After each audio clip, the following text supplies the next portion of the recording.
അൻസിബയും നോറയും ഒന്നിച്ചായിരുന്നു nomination ചെയ്യാൻ വന്നിട്ടുണ്ടായിരുന്നത്.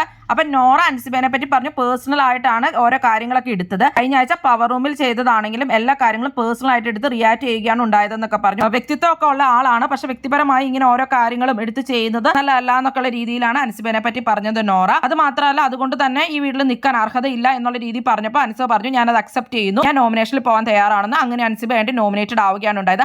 അൻസിബ നോറയെ പറ്റി ഒരക്ഷരം അവിടെ മിണ്ടിയില്ല, അതിന് നോമിനേറ്റഡ് ആവാൻ റെഡി ആണെന്നുള്ള രീതി പറഞ്ഞു. സിജോയും ശ്രീതുവും വന്നിട്ടുണ്ടായിരുന്നു. അപ്പൊ സിജോ ശ്രീതുവിനെ പറഞ്ഞു സൈലന്റ് ആയിട്ടാണ് തോന്നിയിട്ടുള്ളത്, ഇൻവിസിബിൾ ആയിട്ടൊക്കെ തോന്നിയിട്ടുണ്ടായിരുന്നു. ആദ്യത്തെ ആഴ്ചയൊക്കെ ശ്രീതു നോമിനേഷനിൽ വരാതിരുന്ന് തന്നെ ഇവിടെ ഒരാളുണ്ടോ എന്നുള്ളത് മറ്റുള്ളവർക്ക് അറിയില്ലായിരുന്നു, അങ്ങനെയാണ് ശ്രീതു നിന്നതെന്നൊക്കെ പറഞ്ഞു. സേഫ് ആയിട്ടാണ് നിന്നതെന്നൊക്കെ പറഞ്ഞു. ആർട്ടിസ്റ്റ് ആയതുകൊണ്ടുള്ള കുറച്ച് ഓട്സും ഉണ്ട്, അതുപോലെ തന്നെ അർജുൻ ശ്രീതു കോംബോ ആളുകൾക്ക് അങ്ങനെയുള്ളത് ഇഷ്ടമായതുകൊണ്ടൊക്കെ കുറച്ച് വോട്ട് കിട്ടുന്നതുകൊണ്ടാണ് ഇന്ന് പോകുന്നത് എന്നൊക്കെയാണ് സിജോ പറഞ്ഞത്. അപ്പൊ സിജോയോട് ശ്രീതു പറഞ്ഞു നിങ്ങൾ കുറെ വാക്കും കൊണ്ട് പറയുന്ന അല്ലാതെ പ്രത്യേകിച്ച് ഇവിടെ ഒന്നും ചെയ്യുന്നില്ലെന്ന് ശ്രീതു സിജോയോട് പറഞ്ഞു. പിന്നെ നിങ്ങൾ ആദ്യത്തെ ആഴ്ചയൊക്കെ നോമിനേഷനിൽ വന്നത് എന്റെ കുഴപ്പമല്ല, നിങ്ങൾ ഓരോന്ന് പറഞ്ഞതിന്റെ പ്രശ്നമാണെന്നൊക്കെ പറഞ്ഞു. ശ്രീതുവിന്റെ നേരെ വന്ന പ്രശ്നങ്ങളിൽ മാത്രമാണ് ശ്രീ ഇടപെടാറുള്ളൂ എന്നും അല്ലാതെ ഒരു കാര്യത്തിലും ഇടപെടാറില്ല എന്നൊക്കെ പറയുകയുണ്ടായി. ശ്രീതു അതുപോലെ തന്നെ ഒരുപാട് നോമിനേഷനിലൊന്നും വന്നിട്ടില്ല എന്നൊക്കെ സിജോ പറയുകയുണ്ടായി. അപ്പൊ ഞാൻ നോമിനേഷനിൽ വന്നില്ല എന്നും പറഞ്ഞ് അതിന് പറയാൻ പറ്റില്ല, അതെന്റെ കഴിവാണെന്നൊക്കെ അപ്പൊ ശ്രീതു പറഞ്ഞു.